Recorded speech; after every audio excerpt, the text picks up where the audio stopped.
Доброго вечера, друзья, выходного дня. Петр Цепандин, программа «Просто вкусно», канал Якутия-24. Традиционно, как обычно, мы находимся в ресторане «Мусхая» в гастростудии уютной.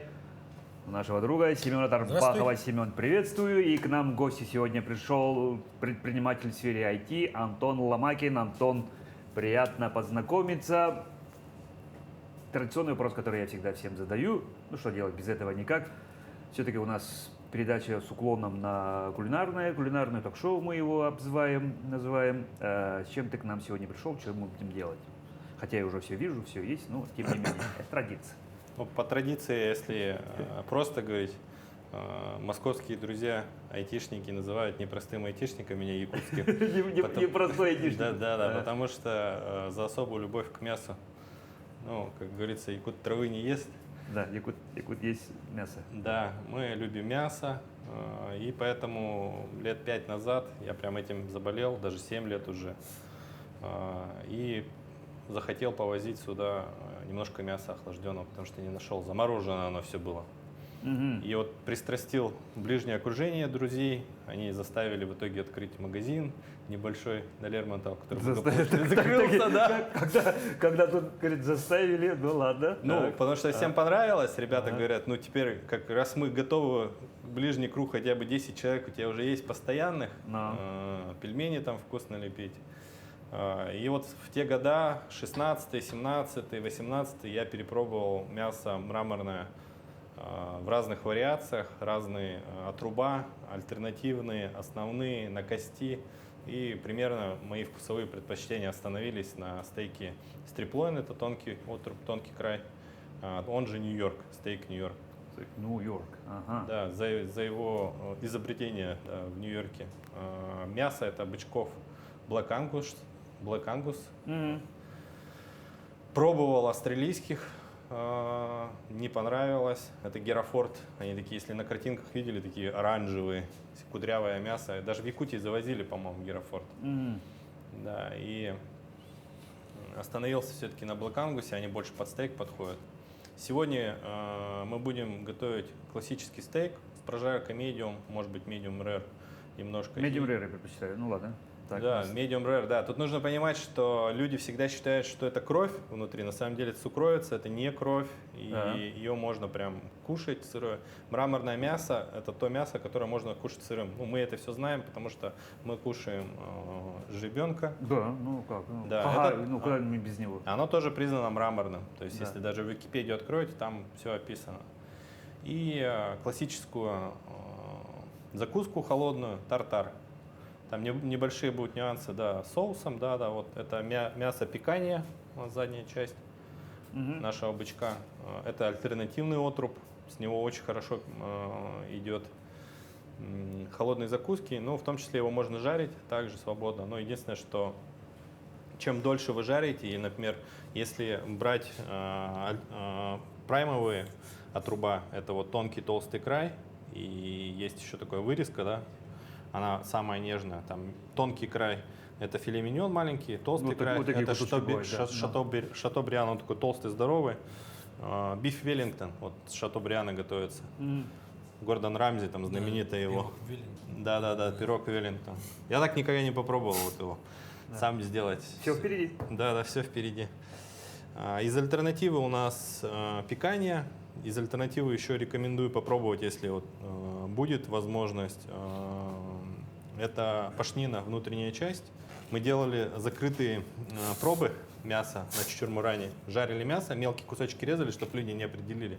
И все выбирали стейк мясника, потому что у него ярко выраженный говяжий вкус. Прям ярко выраженный. Ну, да, хотя цена в 3 раза дешевле, чем у рибая. Да ладно. Да, ну то есть такое, специально мы это делали. Слушай, а ну откуда любовь такая к мясу? Что случилось? Где что произошло? Где такой этот? Не знаю, я родился мужчиной, я родился в Якутии. Ел и все. Я родился в Якутии, тут с детства жеребятина, оленина, дед меня воспитывал. Он с 25 лет в тайге здесь, то есть по тайге ходил, его пожилые охотники якуты воспитывали. Вот он меня также по тайге водил, с малых лет дедушка воспитывал, себя к мясу приучал. Сколько времени нам потребуется? Мы успеем за время передачи? Да. Или мы сначала поговорим, потом приготовим, либо приготовим, потом поговорим? пока нарезать, пока что почистить. Да, можно там. начинать Да, уже. да, давайте начнем. Можно- И вот когда начинаем, да, чтобы наша готовка сопровождалась разговорами, второй традиционный вопрос, который я всегда задаю своим гостям. Масло. Так, Антон, расскажи, пожалуйста, немножко о себе. Откуда родом? Давай Ну, я, сказал может, уже. поменяемся местами. Да. Сегодня Ты я, скажешь- походу, постою. Да, ты наконец-то отдохнешь. Да. Потому что бывают гости, которые говорят: о, я давно готовил, что-то не знаю, и давай Семен начинает трудиться, да, мы обычно разговариваем. А сейчас человек, тем более, Антон, у тебя же еще и ресторан свой, Да. да, с мясом, который Да, связан. Да. да. Ну вот до этого расскажи, пожалуйста, немножко о себе. Даже не знаю, как хвастаться начать. Ну, если просто, предприниматель, сам по себе, если говорить, первый свой рубль заработал в 6 лет, еще в советское время. Так. Это 89-й год, мне 6 лет было. Долго думал, что меня будут ругать. Взрослые, когда подошел к строителям, они окладник ложили для домов из листвы, и он был в коре. И много-много коры было. И я с маленькой ведерком подошел, говорю: давайте я вам, говорю, помогу, уберу здесь все. Коров. Да. И они спросили: да, конечно, нам нужна помощь. Ну, маленький мальчик, 6-летний, а сколько вы мне за это заплатите? Так. В советское время. Да. Да, и меня за руку взяли, повели к бабушке с дедушкой. Я думал, ну все, сейчас меня там поругают. Нет, договорились. Дали там 25 рублей, по-моему, на школу, на потом, как это бывает обычно. Очуметь, нифига. Да, Это и очень много. рубль мне выдали на, типа, на сладости, там, Мгм. ну, вот так вот, из подхода. То есть предприимчивость была всегда во мне. Заканчивал первое, после 9 класса ПТУ закончил, 7-е, да, это бывшие киномеханики на Дзержинского находящиеся. Федоров Юрий Федорович, директор, Светлана Ремеевна, если меня видит. Да, вот здесь привет передаю. Она всегда смотрит передачи. Я там на НВК где-то выступаю или это наш по воспитательной части руководитель, женщина пожилая. Она определила мою судьбу выбора профессии. То есть я один экзамен не сдал, она пришла со мной, поговорила, уже там все сроки прошли, сдачи документов. Сказала: ты хочешь учиться? Я говорю: да. Вот, ну тогда, говорит, я типа на тебя надеюсь, тебя пропускаю. Ну и после этого я из простого там серого школьника превратился в того, кто стал с красным дипломом, общественником, там везде, меня везде, где можно, пихали. Ну, Там. то есть вовремя, как сказать, подобрали подход к человеку. Да, Можно так сказать, да, правильно? да. Поверили в Да. меня. Ну и, соответственно, Смотивировали каким-то образом, да? да. Ага. Ну, раз я обещал, то есть я должен выполнять. Всегда дед меня учил, бабушка учит. То есть если даешь обещание, нужно выполнять. Лучше тогда не давай обещания. Ну, у нас было, да, пацан сказал, пацан сделал. Ну да, ну так это... Что-то типа такого, да? Да. Сковородку. Можно Сковородку. Ну, вот ту самую, да? рифленую, да? Ту самую мы подготовили ее. А какой у тебя ресторан? Я вот это услышал. Интересно стало. Интересно. А вот я вам могу. Вот. С Димой Иннокентьевым открыли ресторан. Это партнер мой, друг. Нужно накалить градусов до 300. Открывали это там с помпой, хотели открыть, но открыли в пандемию. Ровно месяц проработали. Ровно попало. Да. Ну и, соответственно, все задумки дорогого мяса на кости, стейков, этого всего, оно так ушло, и мы более-менее приземлились на потребление нашего рынка. Но нашим жителям, гражданам Якутии, города Якутска очень понравился брискет. Брискет. Да, но здесь мы его не сможем приготовить, потому что это традиционное блюдо Америки, оно готовится 12 часов. Да, на маленьком огне очень долго это томится. Да. В специальном смокере, там гриль специальный с 2 отсеками. Он томится, идет дым с теплом до 150 градусов, там поднимается процедура мариновки от 8 до 12 часов. В мариновке тоже идет там горчица, мед и соль и перец. Единственное, что перец не молотый, а дробленый. Есть для этого нюансы, немножко паприки. Так, растительное масло подошло. Растительное, говорю, сливочное. Вес Это сколько? пока не нужно. Грамм Да, маслом 50, 100, 50. до 100 максимум. Для чего мы маслом смазали? Это имеет как и помидоры, как и лук, как и вот цитрусовые добавляю, да, и кефир. Некий эффект. Мясо, оно и так, конечно, мягкое, да, и вот здесь есть прослойки Мраморное, поэтому называется, да. Да, некоторые его называют прожилками, это прослойки жира. Оно тает, сок дает. Мы смазываем, чтобы оно, во-первых, не пригорело, ну и, во-вторых, немного пропиталось маслом и нежное немножко стало. Сейчас мы накалим сковородку, кинем туда стейки, они обжарятся, закроется верхний слой. Для этого мы делаем сильный огонь, для того, чтобы верхний слой коркой взялся и внутри сок сохранился. Ну, чтобы не вытекло. Раз и вот схватилось Да. быстро, да? Потом добавим сливочное масло и аккуратненько будем поворачивать, подливать и с торца обжаривать и доделать. Потом поставим отдохнуть. Можно. Тогда нам нужно щипцы поближе. Щипцы, Да. были, лопаточков, я так предполагаю, 2 лопаточки. Ну, подготовили давай все. Да. 2 щипцов есть еще. Да. Что? Про ресторан начал рассказывать. Открыли мясной, но потом вот этот немножко ушел, спал этот дорогого ресторана, там шик, блеск. И сейчас это больше такое заведение стритфуда.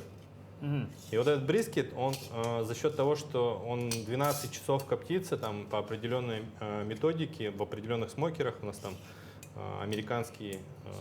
Щепой. Да, щепа обязательно, то есть это вот копчение, то есть все же с опытом приходит, сосной коптить нельзя, потому что смолы очень много. Горчит.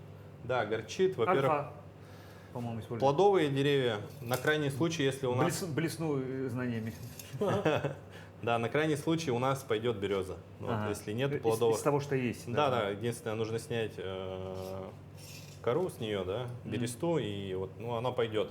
Традиционно американцы делают с хикори говядину. Вот мы у себя тоже с хикори делаем. То есть мы заказываем. Пилеты приезжают. Ну, заморачиваешься. Разница все равно есть. Когда ты годами этим занимаешься, ты чувствуешь разницу. То есть человеку сложно обычному понять, какое мясо ему стейк дают, хороший или нет. За 7 лет я уже их столько стейков съел, что я точно знаю, был ли этот стейк заморожен или охлажден он был. То есть я просто, надрезав, попробовал, знаю повар там. Все, типа. Да. Хитрости применял или нет, масло сливочное сверху ложил, когда накрывало, чтобы оно растаяло и сок дало, и тогда сочность не в стейк дает, а сливочный привкус.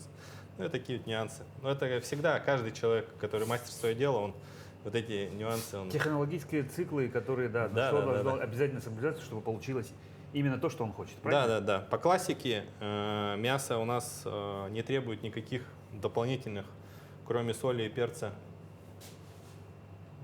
Да, уже чуть-чуть еще. Соли и перца, никаких дополнительных добавок. Мы единственное соус делаем. Все любят с мясом томаты, кетчуп. Я люблю сливочный, вот поэтому сливки. Мы будем сливочно-перечный соус делать. Это лук обычный, сливки, перца побольше и просто пойдет очень вкусно. А я почему-то люблю барбекю. Ну ладно.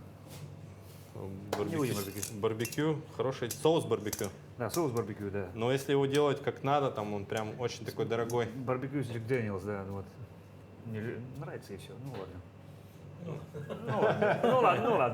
Но барбекю соусом как раз брискет смазывается. На последнем этапе, последние 2 часа, когда он уже долеживается, его обмазывают барбекюшным соусом, заворачивают в фольгу, либо специальные конверты бумажные, либо бумагу. Вопрос немножко дилетантский. С якутского мяса можно получить вот это? Пытались мы. Обычная наша обыденность, глубинки наши убила, да, уже можно. Убила нас. Мы пытались кормить жеребят силосом, но, к сожалению, это по таймингу минута, по минуте можно. Что надо? Где-то не покормили, потом... Где-то не уследили, да? Да, не уследили, потом типа убежал, съели. Нужно свои люди, у которых свое хозяйство. Я, к сожалению, таких родственников не имел, поэтому пока это дело прекратилось. А так, по идее, можно. Потому что якутская корова, вообще, в принципе, якутская корова, она является мраморным мясом. И вот этот знаменитый... Да. А потом вот так вот положить, чтобы красивенько было. Знаменитые кобу, Вот японское. Японская, да. Вягу. Мясо, которое самое мраморное, самое дорогое, по 27 тысяч за килограмм. В Москве стоит. Оно, по идее, скрещивалось, насколько я читал историю, вот с якутской коровы. Вывозили во времена купечества, брали якутскую корову племенную, скрещивали там со своим более большим бычком и получали то, что они сейчас имеют.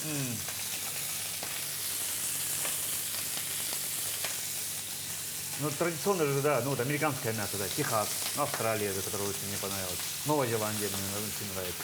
Ну, наши молодцы, за последние 5 лет они очень сильно продвинулись. То есть до этого, конечно, были проблемы у нас с мраморным мясом. И если вы помните, в советской кухне у нас из мяса была котлета, да, и бифштекс. Все.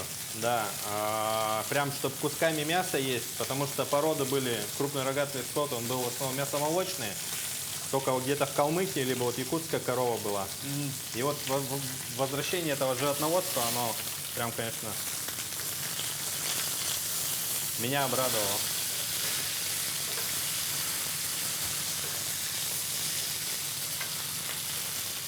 Так, минута с одной стороны, минута с другой. Да.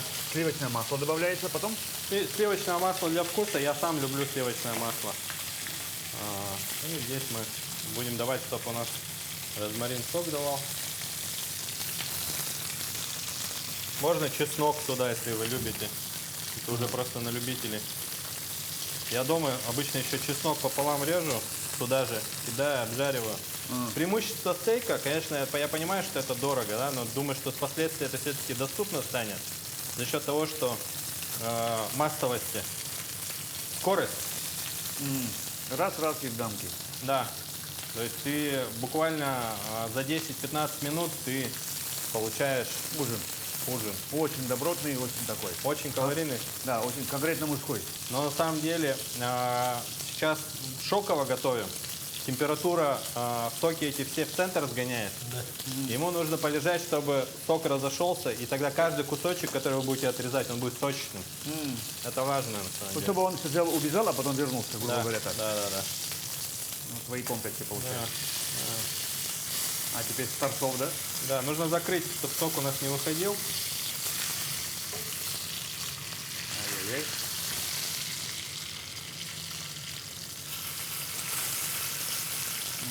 Понаблюдаем за процессом. Просто даже смотреть мне прикольно. Но если прям разговаривать про животноводство в Якутии, на самом деле в этом есть смысл в будущем. У нас есть соседи, Амурская область, вот мы ездили. И с точки зрения агрокомплекса они очень сильно развиваются.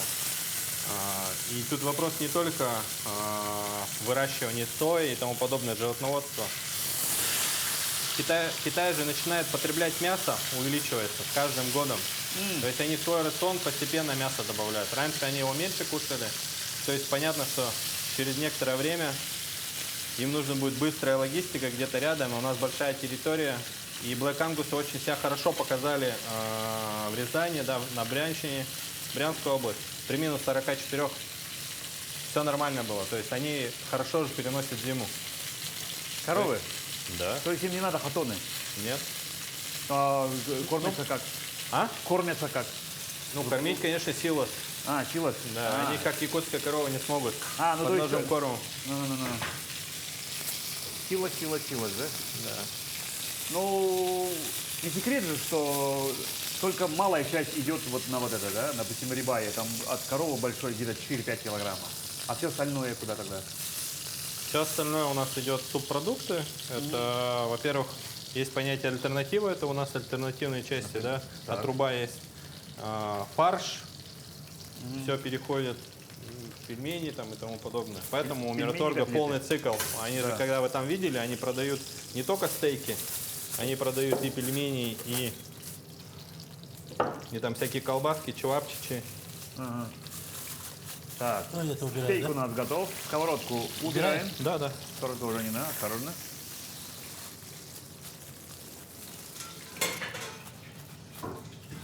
пока оставить, пусть. Да, пусть лежит. Там Я буду присматривать. по разной готовности. Те, кто желает без крови, вот, ну, просто психологически, я обычно на 100-120 градусов духовку ставлю, ко мне гости приходят, и на 8 минут ставишь, он прям полной прожарки получается. Давайте соус сделаем. Давайте. Точнее, вы давайте. Так, что нужно? Сковородку мне. Сковородку другую, да? Да. Хорошо. Наподобие перечного соуса, да? Да, он перечный соус, но я, может быть, неправильно делаю. Его нужно раскалить. Там Да. Получается, что-то перец есть, вы по-моему, обжариваете, там да? на сковородке, может, проверить Нет, сковородку? я лук обжариваю до золотистого, потом заливаю сливками и больше перца добавляю. Иногда, если дома никого нету, я один ем, я еще горчицы добавляю. Это перечный горчичный соус. Потому что не все любят обычный лук. Обычный. Да. Вот нож для овощей у нас лежит. Здесь. Сюда?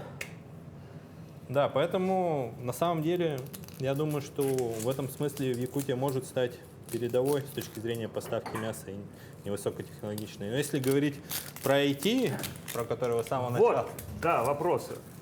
Как же ты дожил до жизни такой? Откуда началось это? Началось это все от любви к компьютерным играм. Как мы наших детей ограждаем от этого. Потихоньку я пришел в программирование, потом пришел в управление информационными системами. Где-то на полпути за счет того, что спасибо Светлане Еремеевне, спасибо Светлане Еремеевне, то, что она меня по молодежной политике отправляла, появились организаторские качества, и смог стать там руководителем. Лидерские какие-то качества были, смог руководить людьми. Не просто настраивать хорошо сервера и программировать, а ими еще руководить. Поэтому потихоньку... Масло. Да. Масло? Да. Пожалуйста. Потихоньку двигался. Большая? Да. Потихоньку двигался. И в 2015 году открыл свою компанию. Свою. А до этого чем занимались? Как обучение? Как всё? До этого опыта набирался разных. Работал с Романовым Никитой Гавриловичем, компанией «Инфосистемы». Это крупнейший наш IT-интегратор с 2010 по 2013. Там пару лет еще в разных московских компаниях поработал тоже. Нужно понимать, что каждое место работы, если это не твоя мечта, то это то место, где ты должен впитывать, учиться. Переходный момент, да. Нужно учиться, нужно стараться учиться всему. Вот мне бабушка всю жизнь говорила, всю жизнь живешь, всю жизнь учишься. Учиться и учиться и учиться. Да, это товарищ Ленин. Мы уже сегодня который раз это повторяем, да. Да, и сейчас это вот помогает мне, потому что каждый раз, чтобы ты, если хочешь чем-то заняться, нужно разобраться. Вот там про ресторан. 2 года назад я был зеленый, там, думал, что это все легко. На самом деле бизнес общепита – это очень сложный бизнес. Если брать там IT и там компьютеры, у тебя там примерно точек соприкосновения 20-30, которые ты должен следить, чтобы все более-менее было. Это как области, которые соприкасаются. В ресторанном бизнесе их там 200, 300, 400, и они меняются постоянно. То есть в этом смысле. Ну, сейчас понятно, там, да, есть понятие, я знаю, что такое кост, да, весь, да, пожарим. Много соуса будет. Чего? Весь много соуса будет. Да? Много, пусть. Ну, ладно. У нас съемочная бригада большая, Да, сидят да, ребята. да. Им Как соус. обжаривать? Да, поэтому, если хотите кем-то стать другим, сменить профессию, вначале идите обучаться. Или как минимум поработайте. Учиться и учиться. Да, знал бы, чем это обернется, возможно, бы не пошел, может быть, меньшие объемы, не брал бы 400 квадратов, ну, вот финансовые потери. Но все равно это опыт, я считаю, что это полезный опыт, деньги у тебя уходят, деньги это бумага, понятно, что они твоим трудом кровным заработаны, я там ни у кого ничего не воровал, все сам зарабатывал, но получил бесценный опыт, которого бы я не получил, работая в IT. Опыт работы с людьми, опыт вообще в другой области, это рынок совершенно другой. То есть если рынок айтишный, он там В большей степени у нас в якутских интеграторах это для государственных компаний, больших, крупных, коммерческих, то общепит это рынок для обычных людей. Ну, и Для подход всех. для всех. Казалось бы, для всех. Да, тут совершенно другой подход в рекламе, в обслуживании, во взаимодействии. Здесь и важно. Но в любом случае кухня – это сердце ресторана. Вкус всегда должен быть. Люди всегда идут на вкус. Это в первую очередь. Если нет вкуса, у тебя будет крутой сервис, там крутой интерьер, люди не будут к тебе возвращаться. Это вот правило такое одно из основных. Ну вот. Про IT, если рассказывать, возвращаясь, 7 лет работали, проводили мероприятие знаменитое, это вот «Айсберг». Это у нас дальневосточное очень крупное мероприятие, которое в 2018 году собрало 480 человек. Ух. Со всей, да, круто, все, прям. Венчание, да? Да. Дальше? Сливки, эти или эти, без разницы. Эти. Ну, можно и эти. Хватит? Да.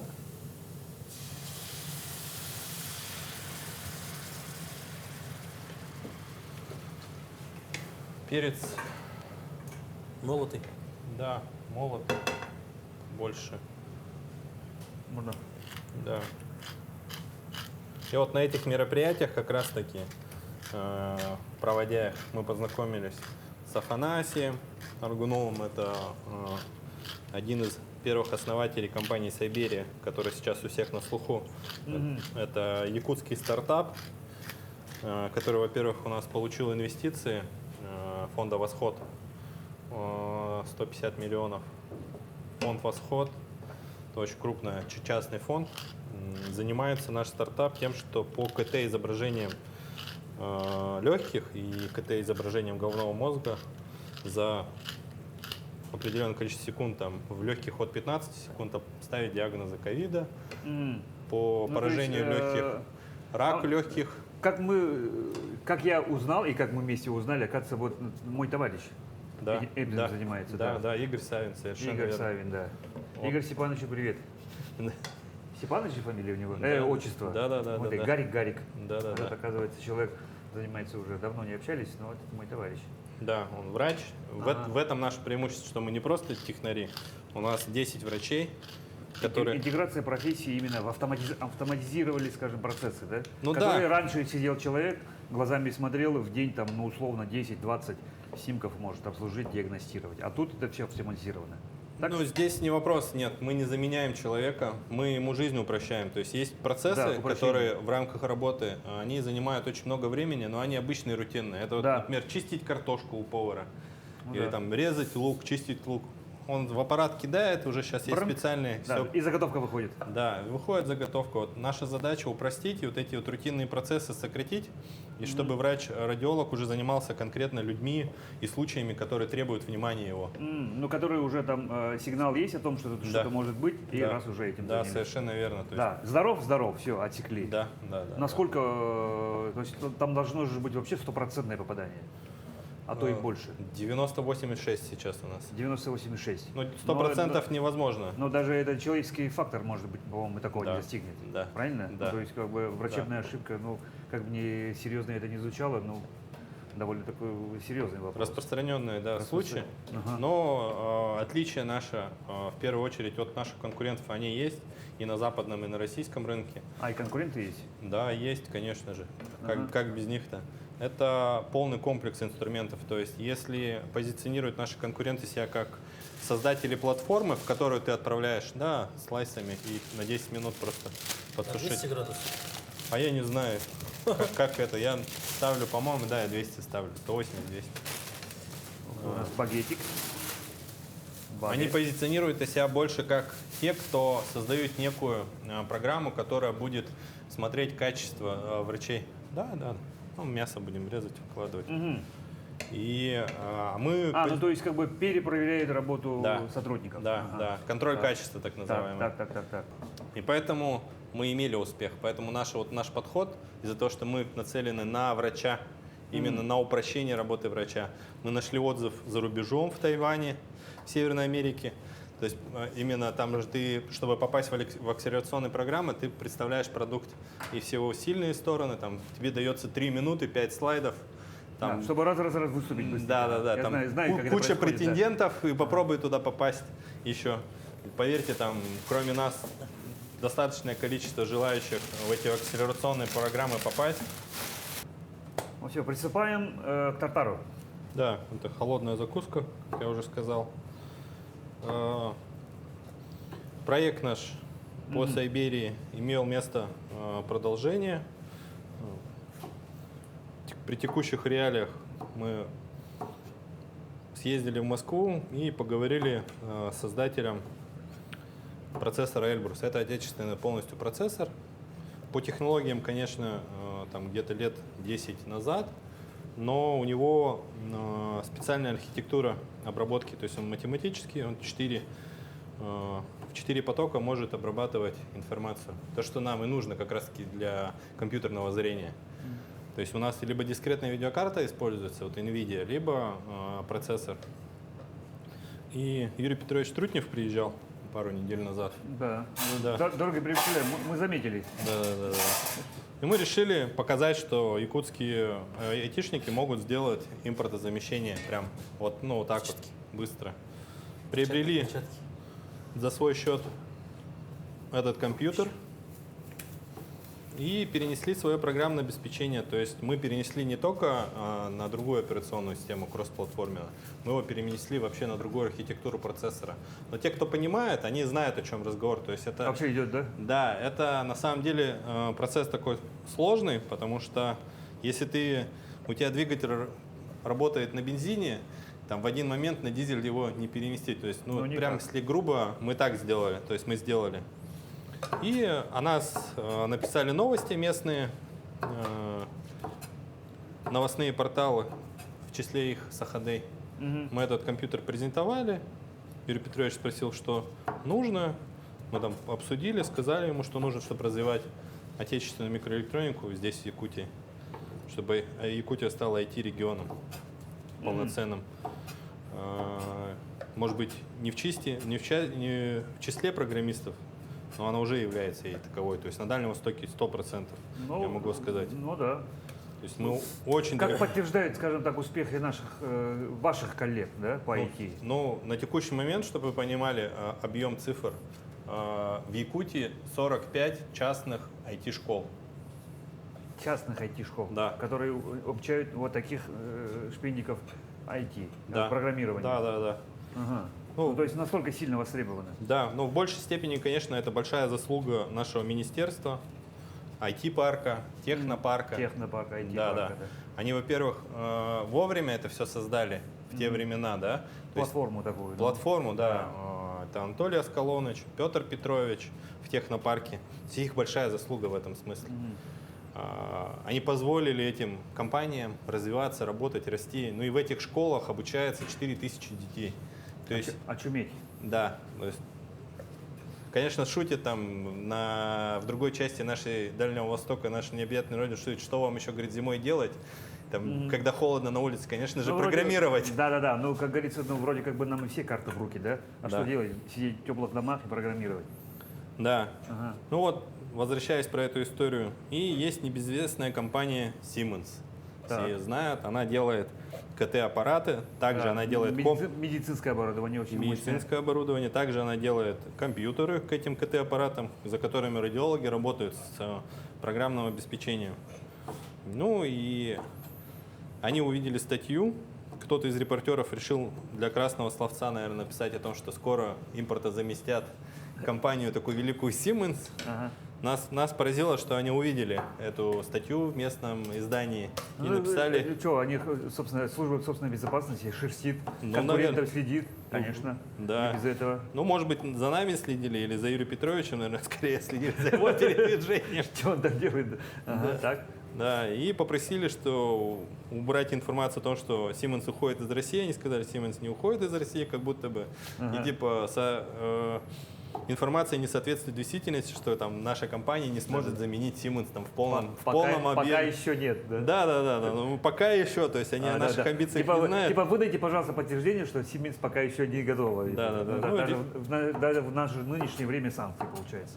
Да, ребята, конечно, статью там подредактировали, но нас это прям зацепило, и мы, конечно, не стали прям кичиться этим, но решили проверить все-таки, насколько вот эта станция их рабочая, которая существует у нас там в Якутской городской больнице номер 3, и наша уже сделана, то есть вы сопоставимо. начали анализировать, сколько же времени вам потребуется, чтобы все-таки заменить? Сколько потребуется, но времени, это... Да. Через какое время вы их обгоните, скажем так, в этом направлении? Но... Мы проверили, и мощность нашего уже полностью импорта замещенного полностью, я не знаю, как правильно сказать, оборудования. Вашего продукта, да. Да, вашего продукта совместно с компанией MCSN, компьютера на базе процессора Elbrus, нашего программного обеспечения и отдельно компьютера с процессором Intel, американским, с Windows и тоже с нашим программным обеспечением. Мы запустили, и по скорости мы равноценны. Хотя как будто бы компьютер, который делается в России, он технологически лет 15 назад, то есть старый считается по технологиям, но по скорости не уступает текущему компьютеру. Даже 10 лет назад, казалось бы, да. Так. То есть он не уступает. Но если помните, там Pentium 4 вот эти появлялись первые, там Celeron. Но вот он, этот отечественный процессор, пока что вот он на такой стадии, как Celeron Pentium 4. Но все равно, то есть по факту для работы, если не для игры брать, он подходит и полностью справляется с своими обязанностями. Никаких тормозов нету, все работает. То есть по факту, если прям нас ограничат полностью... Именно для этой задачи он как бы полностью обеспечивает, получается. Ну пока да, то есть мы пока протестировали для этой задачи, никто не мешает нам дальше пробовать и тестировать. А что будет типа? Ну, это пока секрет. Да. Как бы не наболтать лишнего. Да. Но факт есть. Мы это отправили, видео засняли, сфотографировали, отправили производителю процессоров МЦСТ. То есть там прям не такие уж мы там хвастунишки, не хвастались прям в интернете. Они взяли и выложили нас в интернет, свой там блогер аудитория у них есть специальный, который работает, да, по гикам компьютерным. И все, и мы там вышли, я вот потом вам скину, как по импортозамещению Якутия молодцы, они на первом месте по процессорам Elbrus, потому что и все, он рассказывает, что мы сделали, и, люди шокированы, то есть вроде бы там где Якутия, там где-то сколько людей, как IT, там же нету IT, типа, а на самом деле это все есть, и здесь на всю Россию, и это прям... Первая ласточка. Да, это начало. Можно так сказать, да?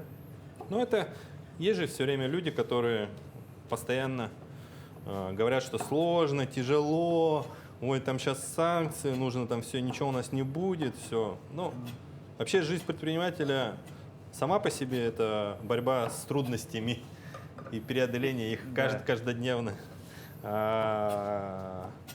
У нас в России тоже жизнь граждан, преодоление каких-то трудностей. Мы уже привыкли. Мы уже привыкли, да. Мы дети 90-х, это уже, да, кровью, с молоком матери впитали, можно сказать. И это в том числе.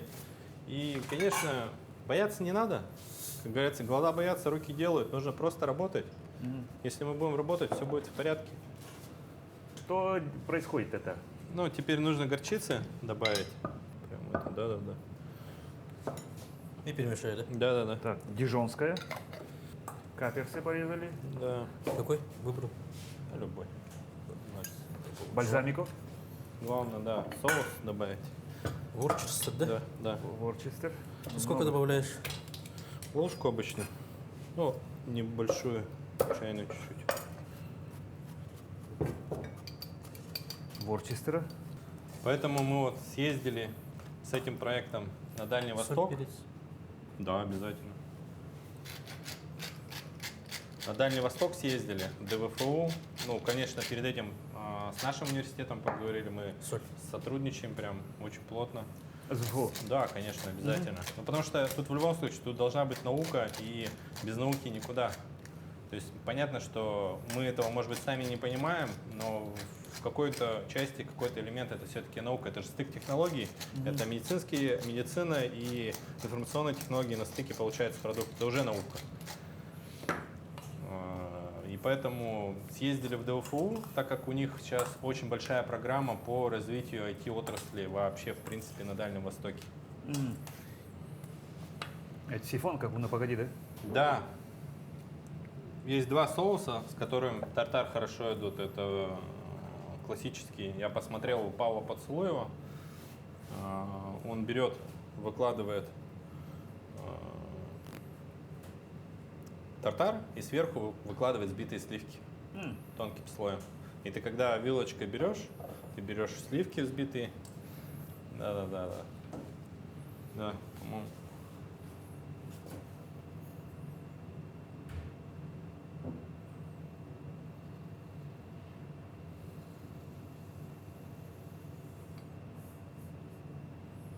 Они чуть-чуть упали, да? Немножко не сбилось. Да. Ну ничего. Но вкус останется. Да. Ок, растеклась в последний момент, да? А ничего страшного. Красота. И соус. Да, сливочно-перечный соус.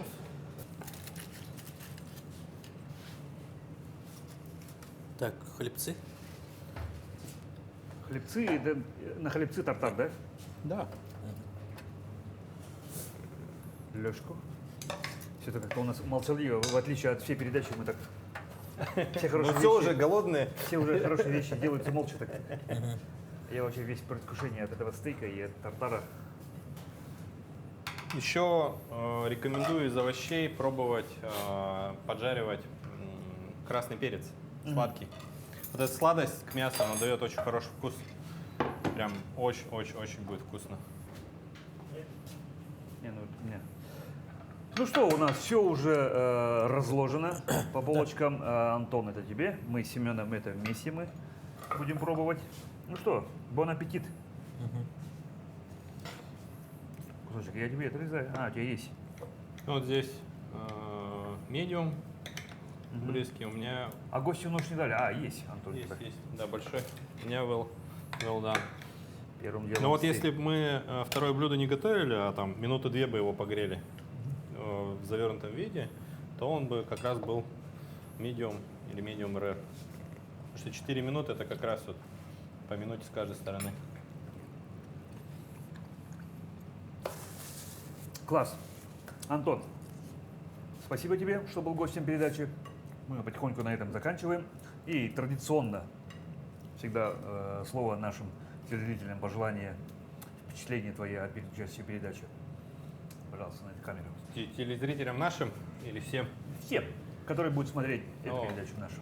Во-первых, хочу сказать, берегите нашу природу в первую очередь. Не мусорьте. Я с пакетами устал выезжать, собирать мусор.